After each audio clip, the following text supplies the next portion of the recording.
Hey fans, welcome back to Beltway 95 Sports. On this week's episode, the Washington football team get a much needed win against the Cincinnati Bengals in this week's episode of Beltway 95 Sports.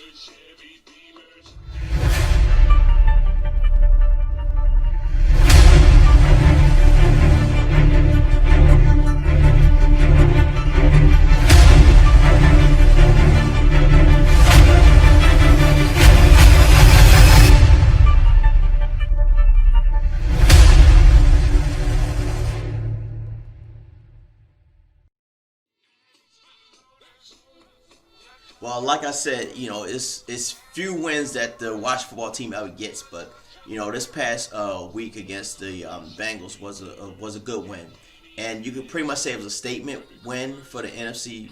Some people say NFC least, but I'll say NFC East because it is what it is. But for them to now, I think they're 3-7 right now. Dallas also won this week, so they're 3-7. Of course, Philly lost against Cleveland. So Giants, I think they said idle. I'm not sure what the Giants did this week too, but I know that that the Washington football team is in the division race. Like I said, only one team is coming out of the NFC East. So I predict maybe 6 wins win the division. That's kind of sad to say, but it is what it is. But I saw what I liked about the team most this week was they stuck to the ground game. They let the ground game open up for the passing game. Even though it was Cincinnati, Cincinnati's one of the lower tier teams this year, but with Burrow, he's showing some signs of some greatness. The team is not an easy cakewalk like most people think they are.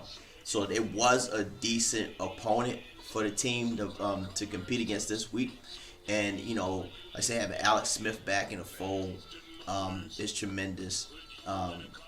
So you can't. I want to see be hopeful, but like I say, with the team, recent losses and this been going on for years, generation to generation. For now, I just hate to say that, but Dan Snyder here, a lot of people will always put the blame on him, but he is the head of the company, and the people they hire under him is a direct reflection of him.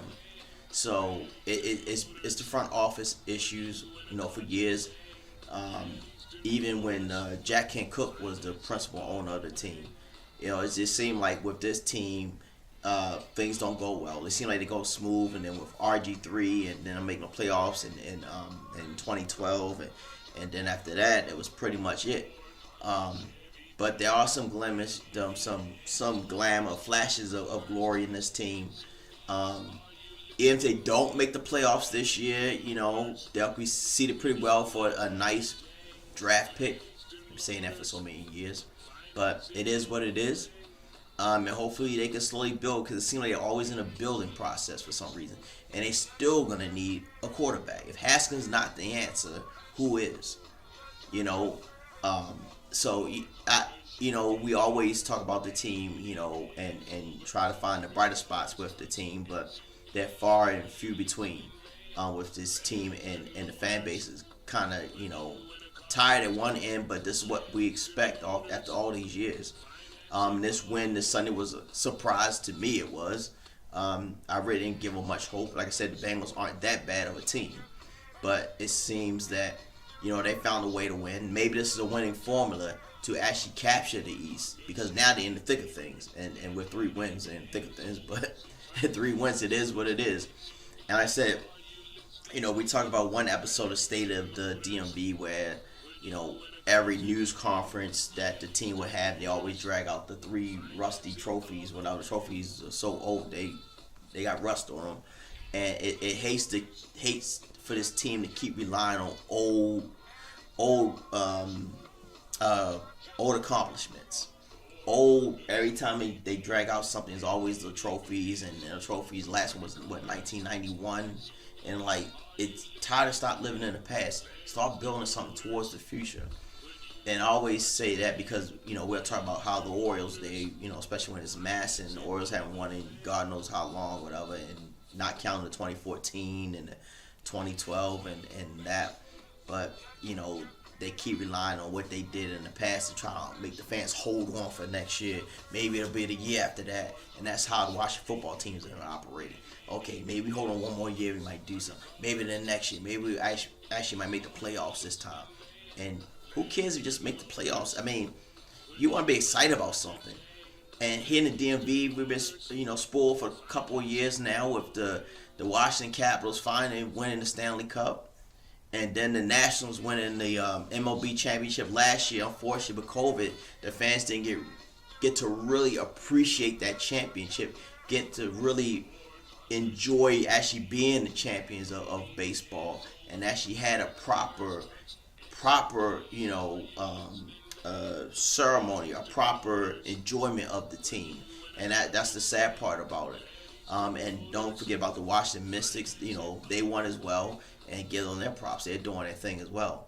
But it seems like, when it comes to teams, the Washington football team is always in the background, looking at everybody else. And you think about, I think DC United doing pretty well too. They haven't gone at that quite that level yet, but they're still better than the Washington football team. But I want you to give me some of your comments. Hit the like button. Please subscribe if you want. But where do you think this team is headed to? In my opinion, they got a pretty strong chance to win the East. And if they do get in, anything is possible. Like I said, you got the first season, and then you got the second season. The Washington football team could be one team in the main season, and if they get in the playoffs, they could be a totally different team. And everybody's setting from zero now. Everybody's getting a fresh start now. So if that running game like they did on this past Sunday, and Alex Smith knowledge, and maybe some short intermediate passes, timely passes, they can carry that. Maybe a deep run into the playoffs. Who knows? Whatever. Anybody can get a stroke of luck. But I want you guys to be safe out there. Wear your mask.